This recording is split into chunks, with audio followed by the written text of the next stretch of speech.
အားလုံးပဲမင်္ဂလာပါ The Story Vault အနေကြိုဆိုပါရစေ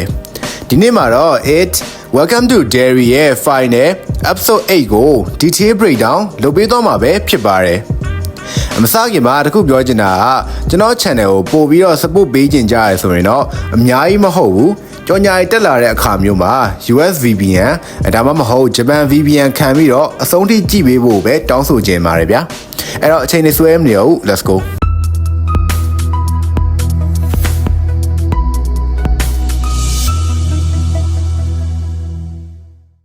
အဲ့တော့ဒီဘိုင်းကတော့ what the fuck moment နေအများကြီးပါပဲ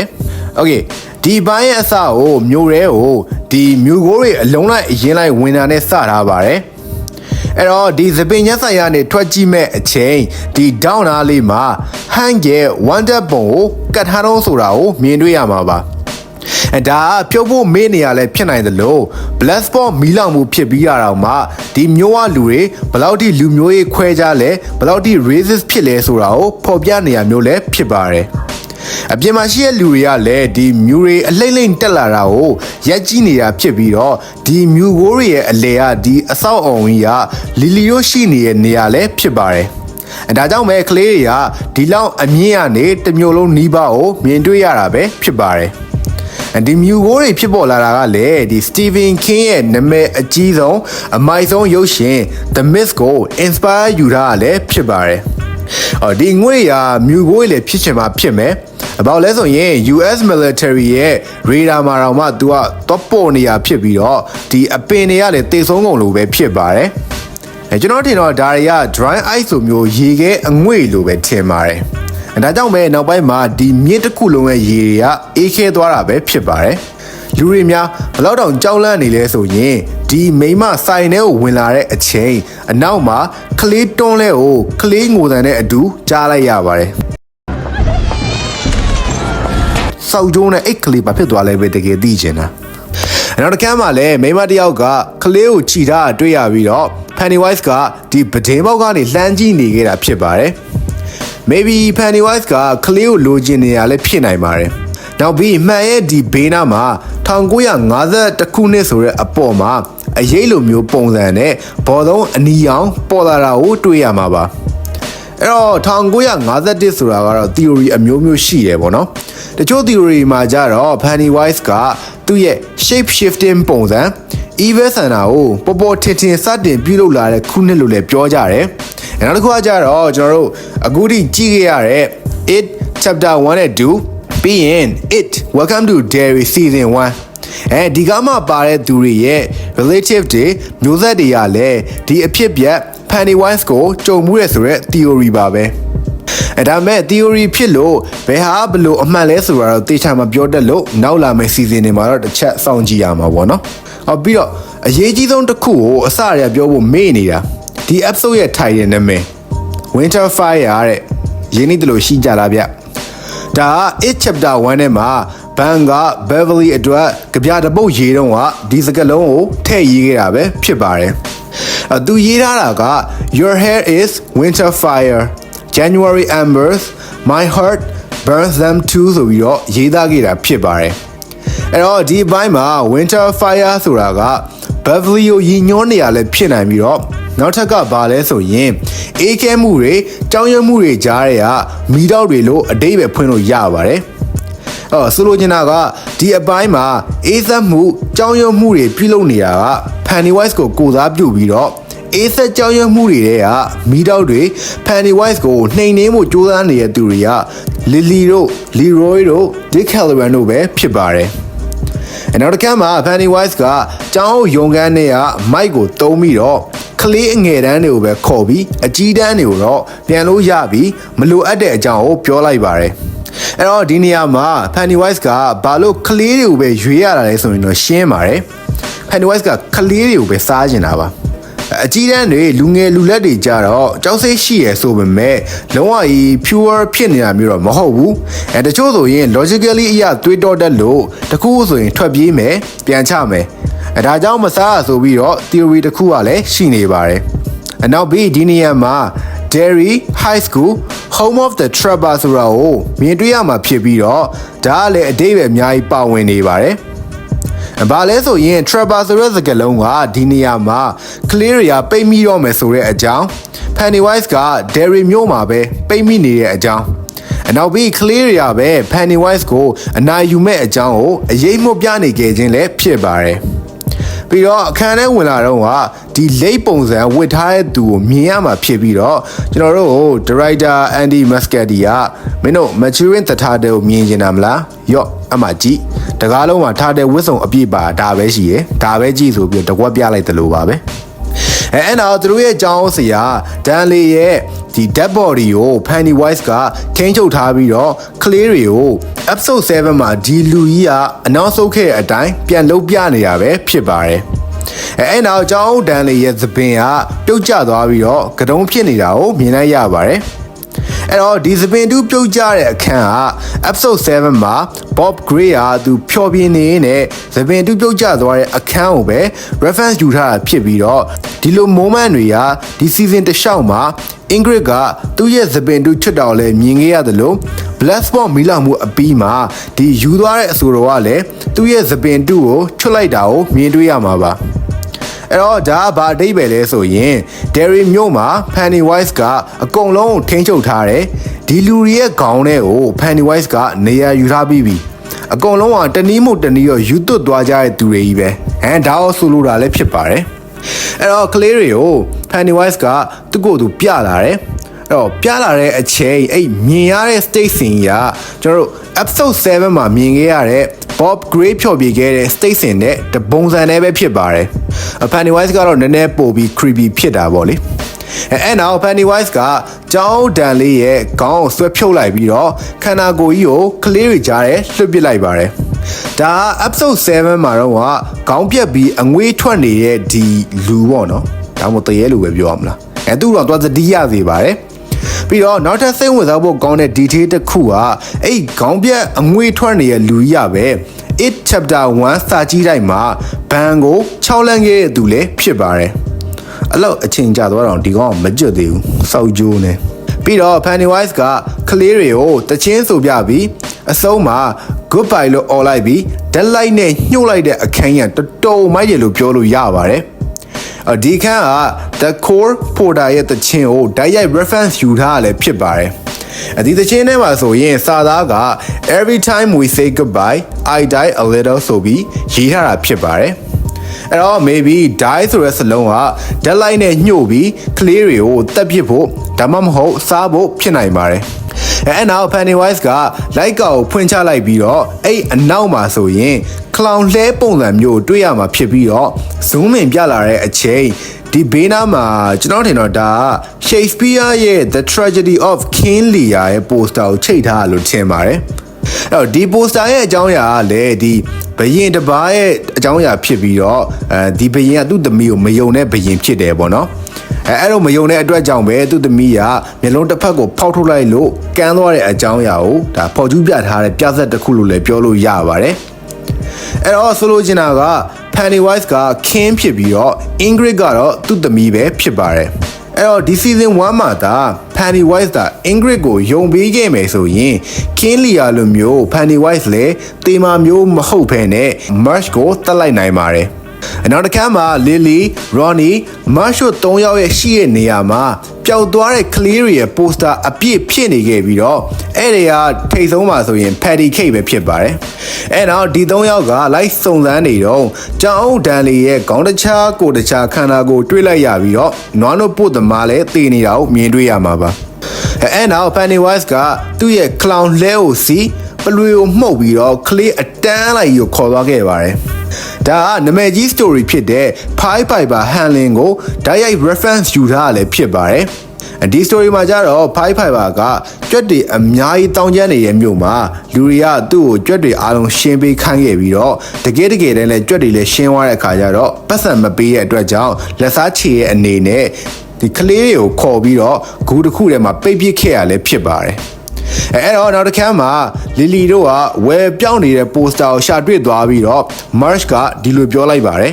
I want to kill that fucking clown ဒီလိုစကားကို It chapter 1မှာ Richie ကလည်းပြောခဲ့ဘူးပါတယ်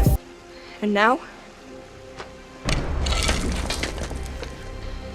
I'm gonna have to kill this fucking clown. ဒါနဲ့မပြီးသေးပါဘူး it chapter 2မှာလည်းလူကြီး Rich ကလည်းဒီလိုပြောခဲ့ပါတယ် Let's kill this fucking clown. တကယ်ကိုအမေတူသားလေးပဲတကယ်ကိုဂုဏ်ယူစရာပဲအဲနောက်မှာ Leroy ကသူ့သားစီကိုစိတ်ပူပြီးဖုန်းဆက်တော့ Pennywise ကြီးနဲ့တိုးပြီးတော့ Pennywise ကဒီလိုပြောလိုက်ပါတယ် Listen, please. Dog meat tastes twice as sweet. What the fuck Pennywise raise it လောက်တာဒီတစ်ခါပဲမြင်မှုသေးတယ်စကားတော့တော်တော်ကြီးကိုကြမ်းတာနော်အဲ့တော့ဆက်မယ်ဆိုရင်ကျွန်တော်ပြောခဲ့သလိုပါပဲအကြောက်တရားကိုမခံစားနိုင်တဲ့ Leroy အတွက်စိတ်ရှုပ်ထွေးမှုနဲ့ပူပန်မှုက Pennywise ကောင်းကောင်းကြီးအတုံးချဖို့ကောင်းတဲ့လက်နက်တစ်ခုလိုဖြစ်နေတာပါ။နောက်တစ်ခါမှာ Dick Halloran တွေ့ရမှာဖြစ်ပြီးတော့သူ့ဘေးနားမှာတရေတွေဝိုင်းနေအောင်တွေ့ရမှာပါ။နေရာမှာတဝက်ပြက်နေတဲ့စစ်သားတစ်ယောက်ကရင်အောက်ခြေမှာကျွန်တော်ထင်တော့ nurse တစ်ယောက်နေမယ်။ပြီးရင်နောက်တစ်ယောက်ကအခန်းထဲကနေထွက်လာတာ။အဲ့တော့တွေးမိတာပေါ့နော်။အဲ့လိုကြောက်စရာကောင်းတယ်လို့မဟုတ်ဘဲနဲ့ပုံမှန်ပုံစံနဲ့စကားပြောမယ်ဆိုရင်တော့မှ Dick Halloran ကပြန်ဖတ်လို့လုံအောင်မယ်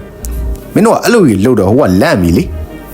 ဒါမဲ့လေတချို့တွေကြောက်လဲ Dick Halloran ကိုတေးသေးခြင်းလို့သူတို့လိုဖြစ်စေခြင်းလို့တမင်လောက်တာမျိုးကြီးလည်းရှိပါတယ်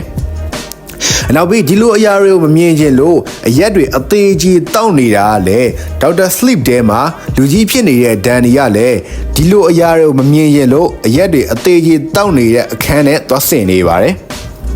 အဲ့တော့ Dick Halloran ကသူ့ကိုယ်သူတက်တည်တော့မဲ့အချိန်မှာ Leroy ရောက်လာပြီးတော့ Dick ကပါနဲ့လာဘူးနေလို့ဟိုကလည်းအတင်းကိုမလိုက်ချင်နဲ့လိုက်သွားပါသေးတယ် Leroy ကတခြားနေရာသာမကြောက်တာသူ့သားကိုထိတော့လုံးဝငြိမ်မခံတာနော်ငါးဖက်နေတော့ကလည်း Pennywise ကသူ့သားကိုလာထိလို့ပြတလဲ Periwinkle က well လာချောက်တော့လဲအိမ်အောင်ဆင်းပြီးတော့ဖြဲတာ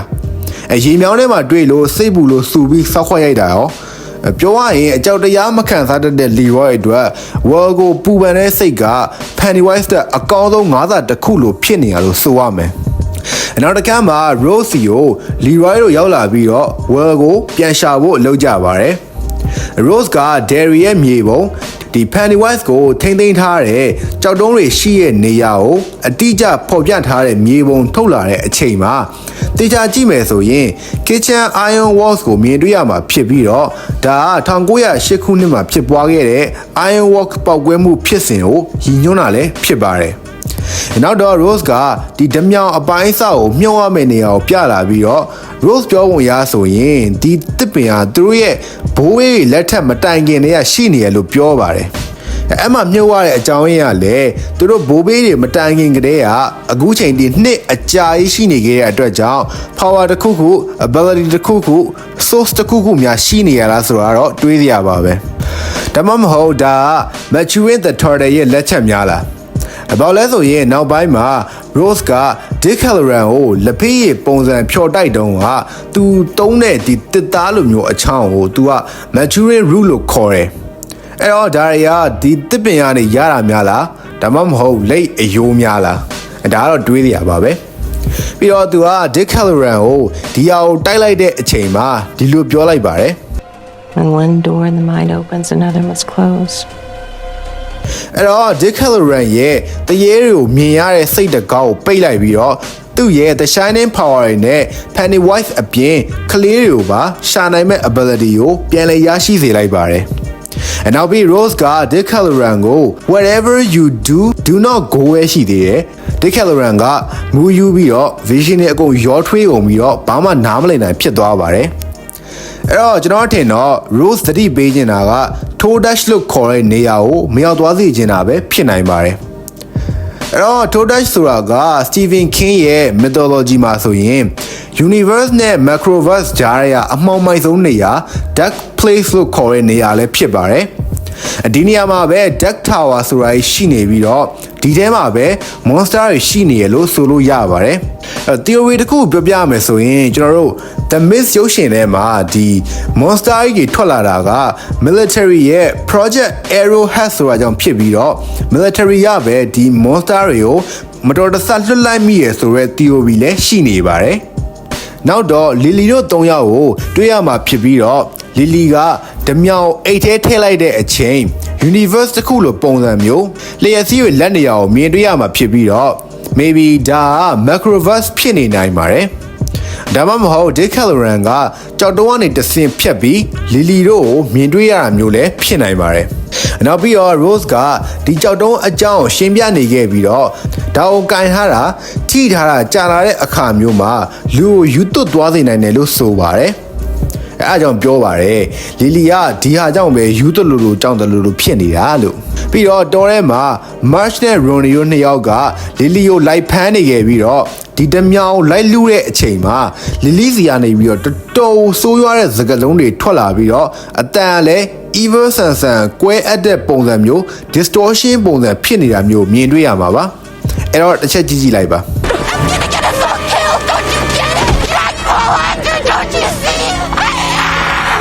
တွေ့လားအဲ့တော့အချိန်ကြာလာလေးဒီတမြောင်ကဒီလီလီကိုထိန်းချုပ်လေးပဲဖြစ်ပါတယ်အဲ့တော့ပြောမယ်ဆိုရင်ဒီတမြောင်ကလည်း Pennywise ကိုထိန်းထားနိုင်တဲ့ဆိုတဲ့ဟိုက Pennywise တက်ကိုတော်တော်ကျန်းတဲ့ ability တစ်ခုရှိရမှာပါပြီးတော့ maybe ဒီအပိုင်းအစတွေက Macroverse တွေက Dark Tower ဒါမှမဟုတ်တခြား Dark Dimension တွေကနေပြီးတော့ Pennywise ကိုကောင်မျိုးဖမ်းပြီးတော့ပြည်နေတံပေးလိုက်တာများလားဒါမှမဟုတ် Macroverse ထဲမှာတခြား entity တွေ war တစ်ခုဖြစ်ပြီးတော့အဲ့မှာရှိတဲ့ထောင်သားတွေ prisoner တွေက Pennywise လို့ကောင်တွေဖြစ်ပြီးတော့ဒီအချက်ကိုပဲအသုံးချပြီးထွက်ပြေးလာရင်းနဲ့ Pennywise ကကဘာပေါ်ရောက်လာရဆိုတဲ့ theory တစ်ခုတော့ရှိရဗျဒါမဲ့ဒါကတော်တော် far away ဖြစ်တဲ့ theory ဖြစ်သွားပြီဆိုတော့ဟုတ်လားမဟုတ်လားဆိုတော့စဉ်းစားစရာပဲပေါ့နော်အဲ့တော့ဆက်ရင်တကယ်အခန်းရေခဲပြင်ပေါ်ကအခန်းကိုရောက်လာပါပြီလီလီတို့၃ယောက်ကဝယ်ကိုရှာဖို့ပြေးလာကြတယ်ဒါမဲ့လေအဲ့မှာတခုထရည်မိတာပါလဲဆိုရင် Patty Cake ကိုမြင်တဲ့အချိန်မှာပေါ့နော်မြင်ရတဲ့နဲ့ကိုကြော်သွားတာစောက်ကြီးကိုမဆိုင်တာကွာအဲ့လောက်တော့မုန်းတီးနေတာပေါ့နော်ပြီးတော့ Pennywise ကသူ့ခလောင်လှဲရကနေထွက်လာတဲ့အချိန်သွေးရလည်းရှန်ကြလာပါတယ်ဒီအခန်းက The Shining ထဲမှာပါတဲ့ဓာတ်လီကားတွေကနေပြီးတော့သွေးတွေရှန်ကြလာတဲ့အခန်းကိုတော့ပြေးမြင်မိပါတယ် maybe ဒီအခန်းကိုပဲ reference ယူထားလည်းဖြစ်နိုင်ပါတယ်ပြီးတော့ Pennywise ကဒီ၃ယောက်ကိုဒီလိုမျိုးနာမည်ပြောင်းပေးလိုက်ပါတယ် The fool! The freak! The failure! အဲ့တော့ကျွန်တော်မြင်တော့ the fool ဆိုတာက March ကိုပြောတာ the freak ဆိုတာက Lily ကိုပြောတာဖြစ်ပြီးတော့ the failure ဆိုတာက Ronnie ကိုပြောတာပဲဖြစ်ပါတယ်အဲ့တော့ဒီ main ကလေး၃ယောက်ဆိုတာက Greek mythology အရဆိုရင် three face ဆိုတဲ့ main ကလေး၃ယောက်ဖြစ်တဲ့ Clotho, Lechsis, Astrobos စတဲ့၃ယောက်ကိုစားပြုတာပဲဖြစ်ပါတယ်အသက်ထွက်မှားသွားခဲ့ရင် sorry ပါအဲ့တော့ဒါကိုအသေးစိတ်ထပ်ရှင်းပြရမယ်ဆိုရင် Clotho ဆိုတာကအသက်တက်ကိုဖန်တီးရတူဒါမှမဟုတ်စတင်သူကိုရည်ညွှန်းတာဖြစ်ပြီးတော့ဒါတွေအားလုံးရဲ့အစကလီလီဖြစ်လို့သူ့ကိုရည်ညွှန်းပါတယ် Lechsis ဆိုတာကြတော့ဒီဖန်တီးလိုက်တဲ့ live တစ်ခုကိုဘလောက်ကြာနေသင့်လဲဆိုတော့ဆုံးဖြတ်ပေးရတဲ့သူဖြစ်ပြီးတော့ Ronnie ကဒီကိစ္စတွေကိုအလောက်စိတ်မဝင်စားပဲသူ့အဖေကိုပဲအာယုံဆိုင်နေခဲ့တာဖြစ်တဲ့အတွက်ကြောင့် Black Spot လည်းဖြစ် Pennywise လည်း live တစ်ခုရသွားတယ်လို့မျိုး Ronnie ကဆုံးဖြတ်လိုက်တယ်လို့ဖြစ်သွားတာကြောင့်သူက Lechsis လို့ယူဆပါတယ်နောက်ဆုံးတစ်ခုကရှင်းတယ် Astrobos ကဒါကိုအဆုံးသတ်ပေးရမှာအားကြောင့် March က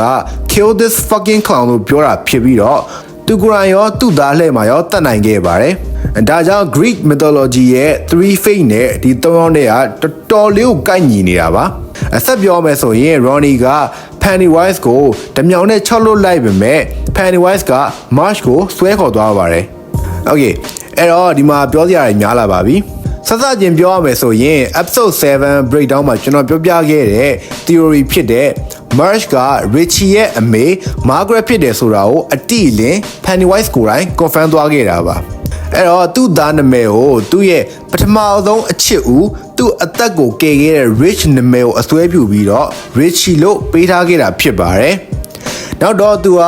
Rich ရဲ့ missing ပုံပြလာပြီးတော့အဲ့မှာတေချာကြည့်မယ်ဆိုရင်အဲ့ Pennywise ကင်ထားတဲ့ပုံနဲ့ It chapter 1 တုန်းကပုံကစာရော date တွေရောအကုန်လုံးကတပုံစံနဲ့တထေရရဲပါပဲ Okay ဆိုတော့ဒီအခန်းမှာပြောသွားတဲ့ dialogue တွေရောတကယ်ကိုယူကျင်စရာကြီး I just... Or is it birth? I get confused. Tomorrow, yesterday, it's all the same for little Pennywise. အဲ့တော့ဒီမှာတေချာရှင်းပြပါမယ် Pennywise ပြောသွားတာကအချိန်တွေကသူ့အတွက်အတူတူလိုပဲဆိုပြီးတော့ပြောသွားတာပါအဲ့တော့တော်တော်များများမေးနေကြတာက Pennywise က time travel လုပ်နိုင်တာလားမင်းတော့မဟုတ်ဘူးလို့ပဲညင်ရပါမယ်ဒါမှမဟုတ် time travel ဆိုတဲ့စကားလုံးကိုမသုံးကျင်တာပါအဲ့တော့ theory အရဆိုရင် Pennywise ရဲ့တည်ဆုံးခြင်းကသူ့ရဲ့မွေးဖွားခြင်းပဲဖြစ်တယ်ဒါကို time paradox လို့ပြောလို့လည်းမရတယ်လို့ time travel လို့လည်းမသုံးချင်ပါဘူးပေါ့နော်။ဘာလို့လဲဆိုရင် Pennywise အတွက်အချိန်က maybe သူ့လိုတလို့ထိန်းချုပ်လို့ရတာမျိုးလည်းဖြစ်နိုင်ပါတယ်။ကျွန်တော်တော့ဒါကို eternal loop cycle လို့ပဲခေါ်လိုက်မယ်။ပြောချင်တာတော့ဗျာ Pennywise ဆိုတာကအစမရှိသလိုအဆုံးလည်းမရှိဘူး။ It chapter 2မှာ Pennywise ကတည်သွားပေမဲ့အဲ့ဒီတည်ဆုံးခြင်းကပဲဒီဘက်ခေတ်1962မှာ Pennywise မွေးဖွားခြင်းပဲဖြစ်တယ်။တော့ပေါက်လာတော့မသိဘူးစက်ဝိုင်းလိုပဲလဲနေတာသူ့ရဲ့ cycle ကအဲ့တော့1962ရဲ့တည်ဆုံးခြင်းက1935ရဲ့မွေးဖွားခြင်းပဲဒါကပြောမယ်ဆိုရင် time travel လို့သဘောမျိုးဆိုပေမဲ့ကျွန်တော်ကတော့ဒီထက်အများကြီးပို့ဦးမယ်လို့တော့ထင်တယ်ပြောချင်တာကဗျာသူကမနိုင်မချင်းကို तू ကတေလိုက်မွေးဖွားလိုက်ဖြစ်နေအောင်ပါပဲဒါပေမဲ့ Derry မျိုးအတွက်ကြတော့1962ပြီးရင်1989 It chapter 1လာအောင်ပါပဲအဲ့တော့ session တွေပို့ချုပ်သွားလိမ့်မယ်အလွယ်မှတ်ရမယ်ဆိုရင် Pennywise က maybe အချိန်ုံထိန်းချုပ်နိုင်တယ်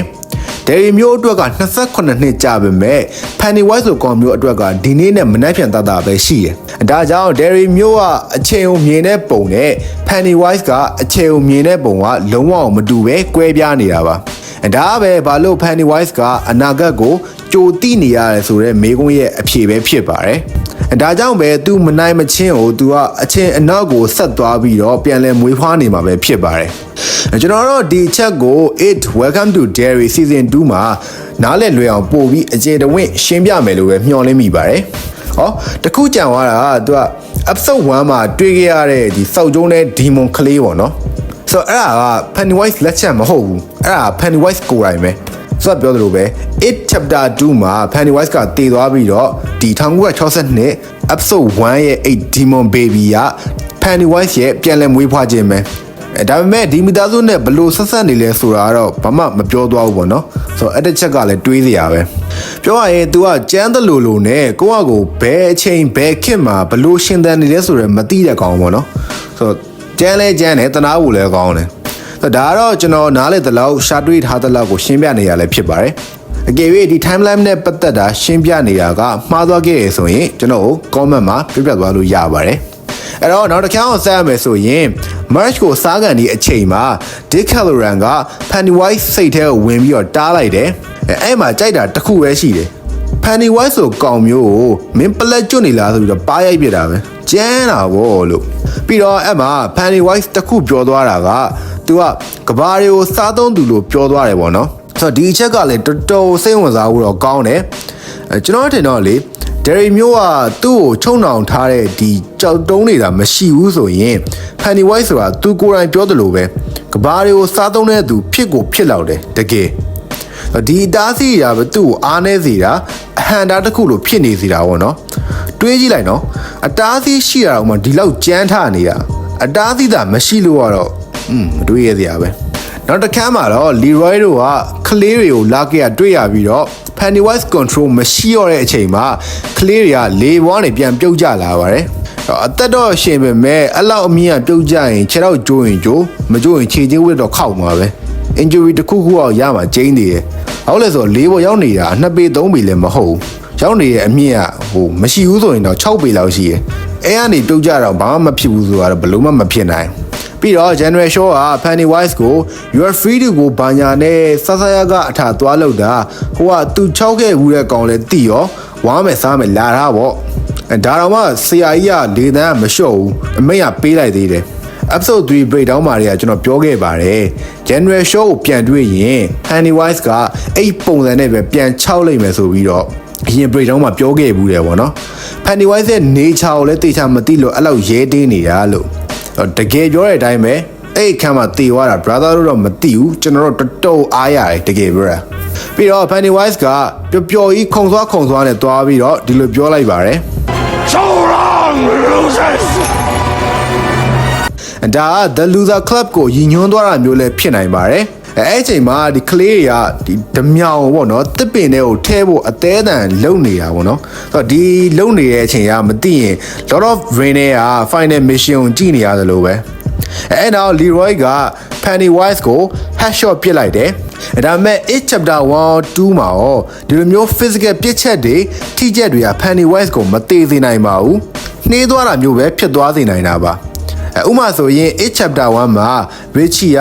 Pennywise ရဲ့စောက်ခွက်ကိုဒုံးနဲ့ပြေးရိုက်တဲ့အခန်းတို့ It Chapter 2မှာဆိုရင်လည်းလှန်နဲ့ပစ်လိုက်တဲ့အခန်းတို့ဆိုရင်တော်တော်သိတာတယ်ပေါ့နော်နောက်တစ်ခါမှာ Dick Halloran က Native American လူမျိုး Saskia ကိုတွေ့လိုက်ရပြီးတော့အဲ့နောက်ကနေ Rich ထွက်လာပါတယ် Rich ဝင်းညင်ပြန်လာတဲ့ moment ကလည်းတော်တော်မိုက်တယ်လို့ပြောလို့ရတယ်Pennywise ကိုကောင်မျိုးကိုလက်ကလေးထောင်ပြသွားတဲ့ moment ကလည်းတကယ်ကိုစောက်ကျိုးနေမင်းလား entity စောက်ကျူးမဆိုင်ဘူးလီဝါဆိုတဲ့အထာမျိုးနဲ့ကိုလုတ်ပြသွားတာပါ so fucking cool ပါပဲပြီးရင်သူ့ရဲ့ဘောင်းဘီအိတ်ကအနောက်မှာလည်းသူတီးနေကြ drumstick ပါနေအောင်လည်းမြင်တွေ့ရမှာပါ Rich ကသူ့တငယ်ချင်းတွေကိုကူနေတဲ့အချိန်မှာ Pennywise ကအတောင်ပံကြီးဖွင့်ပြီးတော့ထပြန်လာတာပါ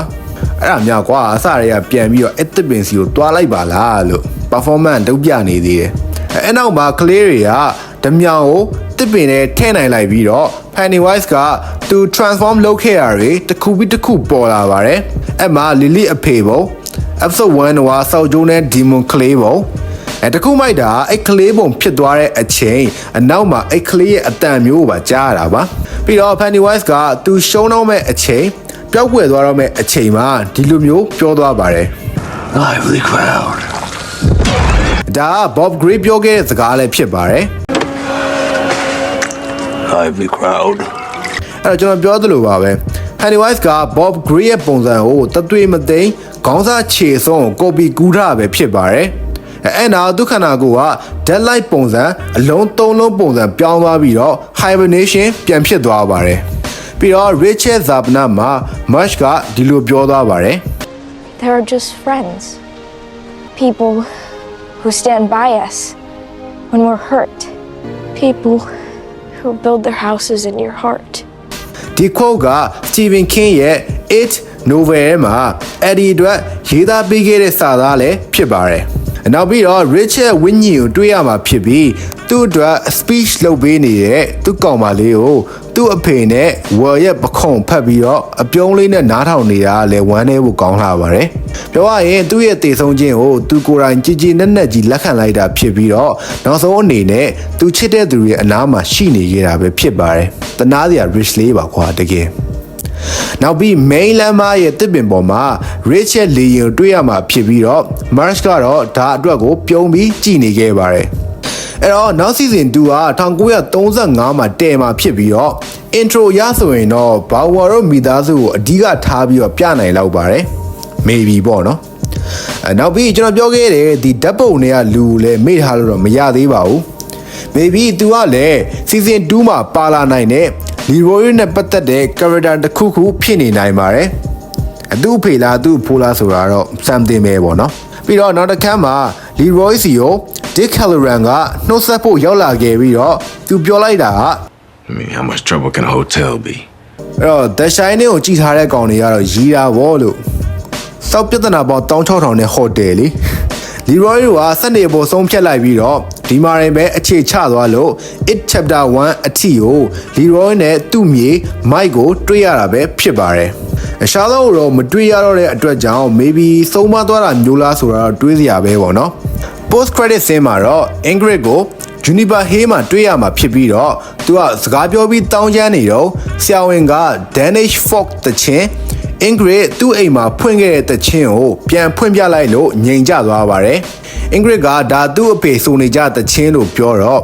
maybe Pennywise မဟုတ်ဘဲနဲ့ Bob Gray ကဒီတချင်းကိုဆိုနေကြလဲဖြစ်နေနိုင်ပါတယ်။ဒါကြောင့် Ingrid ကလည်းငြိမ်ကျသွားတာပေါ့။ပြီးတော့အသက်တွေကြီးသွားပြီးတော့ It Chapter 2 ရဘွားတော့ John Grayson ကိုပြလာပါတယ်။စိတ်မကောင်းတာနဲ့ပဲဒီမင်းသမီးရတော့ John 6 ရက်နေ့2025မှာပဲဆုံးပါသွားပါတယ်။ Rest in peace ပါ။ဆက်ပြောရရင် Ingrid က hallway မှာကြားနေရတဲ့အတန်လာယာစီကိုသွားတဲ့အချိန်မှာကိုယ့်အကိုကြိုးဆွဲချတည်ထားတဲ့ Alfreda Marsh ကိုတွေ့ရမှာဖြစ်ပြီးတော့ဘေးမှာငိုနေတာကတော့ Beverly နဲ့ abuse လုပ်တတ်တဲ့သူ့ရဲ့အဖေ Alvin Marsh ပဲဖြစ်ပါတယ်ပြီးတော့ရဲတယောက်ကနေပြီးတော့ Elfrida Marsh ကို this time she's really dead ဆိုပြီးတော့ပြောလိုက်ပါတယ်အဲ့တော့ဒါကဘာလို့ဆိုလို့ကျင်တာလဲဆိုရင် Stephen King ရဲ့စာအုပ်ထဲမှာကြတော့ Elfrida Marsh ကကင်ဆာရောဂါနဲ့ဆုံးမသွားတာဖြစ်ပြီးတော့ဒီဇလန်ထဲမှာကြတော့စိတ်ရောဂါကြောင့်ကိုအဆုံးစီရင်မှုခဏစူးစမ်းနေတဲ့သူဖြစ်ပြီးတော့အခုတစ်ခါကျမှပဲတကယ်တည်သွားတာဖြစ်လို့ this time she's really dead ဆိုပြီးတော့ပြောခဲ့တာဖြစ်ပါတယ်အဆုံးသတ်ကိုတော့ Ingrid က Lily နဲ့ Luigi Beverly ကိုပြောခဲ့တဲ့စကား You know what they say about Derry.